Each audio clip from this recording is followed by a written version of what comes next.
Assalamu alaikum wa rahmatullahi wa barakatuhu. Masu kallo, yau ma dai ga Voice of Katsina ta zo taron da kungiyar jam'iyyar ADC suka hada na wayar da kan al'umma kan PVC. Mun haɗu da shugaban taron ko kuma mu ce ɗaya daga cikin manya a wurin taron. Ba Allah mu suka ga masu kallon mu sunanka. Assalamu alaikum wa rahmatullah. Sunana Honorable Bello Ma'azu Sokoto. Ni ne Chairman Northwest Youth PVC Awareness 2025. So Honorable zamu so ka ga masu kallon mu menene makasudin hada wannan taron a jihar Katsina? To alhamdulillah makasudin hada wannan taron ba jihar Katsina bane kawai. Mun kirkiro da shi ne a wannan bangaranci namu na arewa na yamma.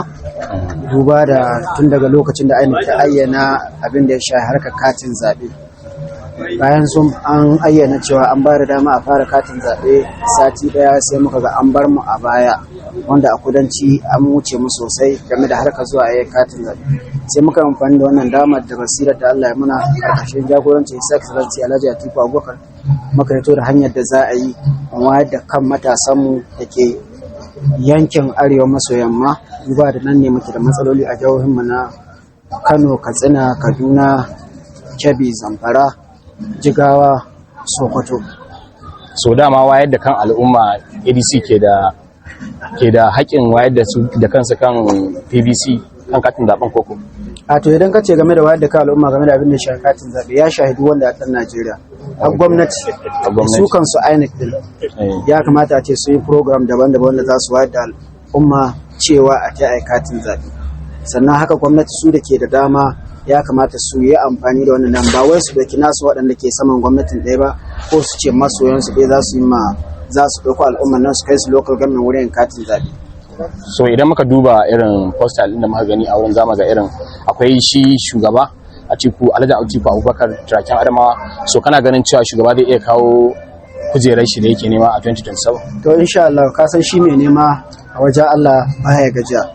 Gaskiya ne wannan. So insha Allah muna da tabbacin Allah da wannan lokaci nashi insha Allah Buhari ya tafi Buhari ya dawo. Gaskiya ne wannan. A jihar Katsina kenan. A ƙasar kuma baki ɗaya an san waye Alhaji Atiku-Abubakar. Idan lillahi an san wanda ke sama yanzu mulkin da ya gare shi nan ne ake yi kawai. Lokaci ya yi insha Allah da Alhaji Atiku-Abubakar muna sa ran shi zai ceci ƙasar nan tamu a cikin halin da muke ciki.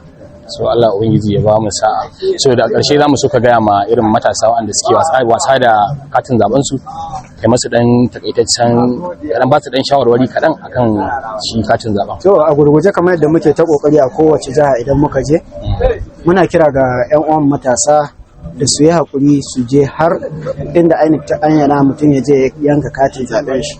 Idan ya yanki katin zaben shi aka ba shi sile ya jira nan da shekara ɗaya an fara bada voters card ɗin ya karɓi abin shi. Wannan voters card ɗin zai zama amfanin shi har ƙarshen rayuwar shi. Kuma wannan voters card ɗin shine yancin shi, shine yancin shi ɗaya tilo a duk matashin Najeriya ko kuma duk wanda an Najeriya abin da ya shafi harkar siyasa.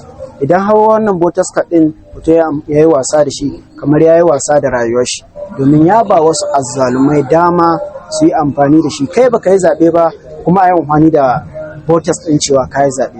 Mu yi amfani da shi mu riƙe katinmu mu daraja mu adana shi yadda muke adana takardunmu na karatu ko na sirri na rayuwar duniya.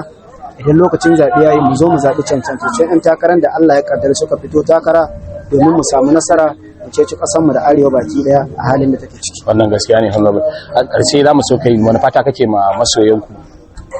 To muna fatar da kuma ƙara ma ƙwarin gwiwa ga matasan mu cewa insha Allah 2027 za a samu canji idan Allah ya kaddara suka ba mu dama suka zaɓi jajartattun 'yan takarkaru tun daga sama har ƙasa.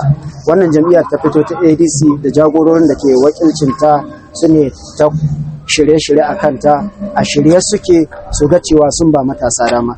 Muna kira ga matasa su fito da kansu a mazaɓin nan su a local government ɗinsu a jihohinsu su yi takara. Yau da ɗan matashi ɗan shekara bai yana takarar gwamna, kada ya ji tsoron komi, Allah shi ke bada mulki.